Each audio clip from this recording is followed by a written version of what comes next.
një rol umile, një rol të nështuar, si po themi, të tërhequr, që i takon, si është një rol që i takon, si një vend i vogël, që ruan marrëdhënie të mira me të gjitha shtetet demokratike kryesisht.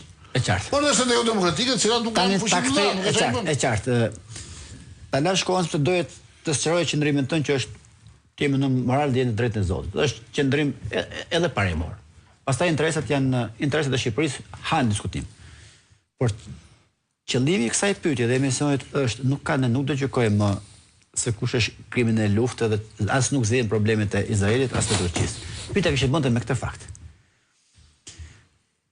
Rama pas hetimit të SPAK dhe urdhra arresti për Blerë Ballukun, që e filloi për herë të parë procedurën e ndrimit që shkon te Rama, doli i zhveshur dhe i duaj patjetër të krijonte një lidhje shumë të fortë në SBA për ta mbyllur këtë gjë. Po. Pasi dështoi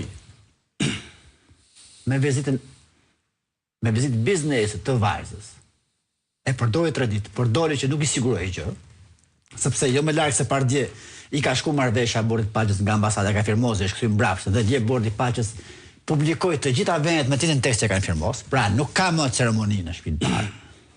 U morë veshë nuk u la të shkojë në Davos. U nis për Izrael edhe me këto kosto që thua ti, për të siguruar ndoshta nëpërmjet Netanyahut një vizitë në Washington. Pra, pyetja ime ishte, ky njeri ka vendos hallën e tij personal dhe nuk ka më asnjë bosh në politikën e jashtme. Çfarë thot para një muaji nuk e bën pas një muaji, bën komplet kundërt. Nëse mendon se këtu i vjen zgjidhja. Me këtë kishte të bënte jo për të diskutuar mbi jam dakord. Eksakt. Absolutisht, tani problemi është ky. Dhe pyetja ka të bëjë ja zgjidhi, domethënë që Rama kërkon Zvërneci nuk ja zgjidhi hallën. Kjo nuk vizitohet. Por, unë më flitet për kostot të kësaj që bën. Dakor, kjo është. Kostot në Shqipërisë për to që bën ai. E kupton, dhe kjo është kosto për mua.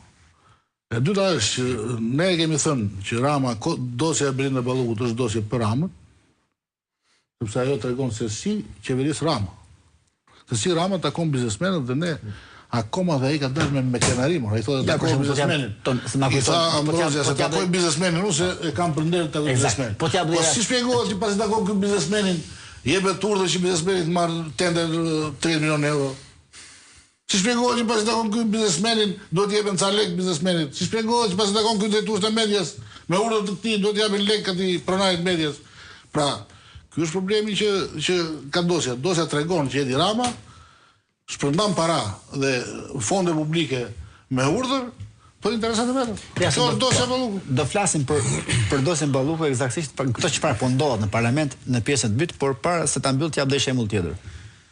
Kur administrata Biden për treguar që ky njeri nuk ka bosh në politikën jashtme dhe nuk ka parim, ka vetëm interes personal të momentit. Kur administrata Biden po bën të marrëveshje me Iranin dhe duhej që opozitën ta largonte nga ku opozita iraniane, nga ku është, i vetmi person që i doli garant për t'ia zgjidhur të hall ishte Rama dhe i solli këtu që është goxha problem për Shqipërinë.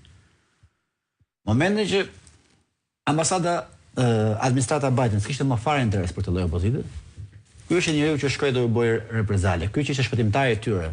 Dhe ata mbyllën syt ndaj çfarë kishte bërë për ndër që bërë, ky shkoi do u bëj edhe reprezale atyre. Tani që ndryshoi administrata Trump, ka filluar dhe i lajkaton sërish, ju lepiet më thënë drejtën prapë, nga armikët e tyre. Pra ky bosh në politikën e jashtme dhe parim nuk ka, nuk diskutohet. Ne po diskutojmë çfarë halli të madh ka që është kthyer në kaq lëtyr dhe apo e zgjidh dot. Po se Rama nuk ka parim. Dhe që ato mund ta evitonte, që ai nuk ishte ftesë personale për Ramën, po ai Netanyahu kishte nevojë në këtë moment se duam ne, ai është i izoluar ndërkombëtarisht. Izoluar në aspektin moral, sepse ai është një njeri që shkon në shtëpi bar sa herë të dojë, është lati kryesor i SBA-s. Por në aspektin moral është Izraeli për shkak të Netanyahu. Patjetër. Kjo është problemi. Ne flasim për dosjen Balluku. Çfarë po ndodh?